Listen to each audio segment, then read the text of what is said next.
રાપર સહિત સમગ્ર કચ્છમાં છેલ્લા 1.5 માસથી નર્મદાના પાણી બંધ હતા, ત્યારે આજે બનાસકાંઠાના સલીમગઢ ખાતેથી નર્મદાના પાણી છોડવામાં આવે છે। 2 દિવસ બાદ આ પાણી રાપર પહોંચશે અને સમગ્ર જિલ્લામાં નર્મદામાં પાણી 1 સપ્તાહમાં મળતા થશે। ઉનાળામાં પાણીનો પ્રશ્ન હલ થશે। હવે જોઈએ રાપર આમતક ન્યૂઝ બ્યુરોનો એક વિસ્તૃત અહેવાલ। કચ્છની જીવાદોરી સમાન કચ્છ બ્રાન્ચ નર્મદા કેનાલની મુખ્ય કેનાલમાં આજે એટલે કે 15મી મેથી 1.5 મહિના બાદ પાણી વહેતા થયા છે। 1.5 મહિના સુધી રિપેરિંગ માટે મુખ્ય કેનાલ બંધ કરી દેવામાં આવી હતી। આજે સવારે બનાસકાંઠાના સલીમગઢથી પાણી વહેતા કરવામાં આવ્યા હતા, જે સાંજ સુધીમાં રાપર પહોંચી જશે, એટલે રાપરને હવે નર્મદાનું પાણી મળતું થશે। કચ્છની જીવાદોરી સમાન નર્મદા યોજનાની કચ્છ મુખ્ય બ્રાન્ચ કેનાલ કે જે 1.5 મહિનાથી વધુ સમયથી રિપેરિંગ માટે બંધ હતી, ત્યારે આ કામ બનાસકાંઠા અને કચ્છના રાપર તાલુકાના રણ વિસ્તારમાં તથા અન્ય જગ્યાએ રિપેરિંગ કામ પૂર્ણ કરી દેવામાં આવ્યું છે।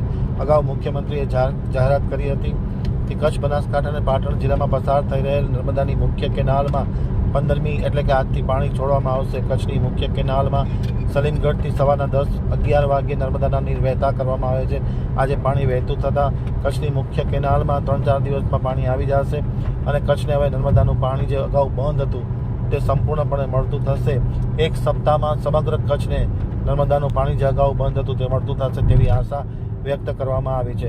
મામલતદાર HP Vaghela, chief officer Ravaji Jadeja, Rapar નગરપાલિકાના પ્રમુખ ચાંદ ભિંડે ના કુનેહને લીધે આજે આ પાણીની સમસ્યા હલ થવા તરફ જઈ રહી છે। રાપરમાં પાણી વિતરણ કરવામાં આવ્યું છે, તે ક્યાંક ને ક્યાંક પ્રભાવિત થઈ હતી, તે હવે નર્મદાનું પાણી મળતાની સાથે હવે આ સમસ્યા દૂર થશે, એમ છગન પરવાડાએ આમતક ન્યૂઝ ટીવીની સાથેની વાતચીતમાં માહિતી આપતા જણાવ્યું હતું।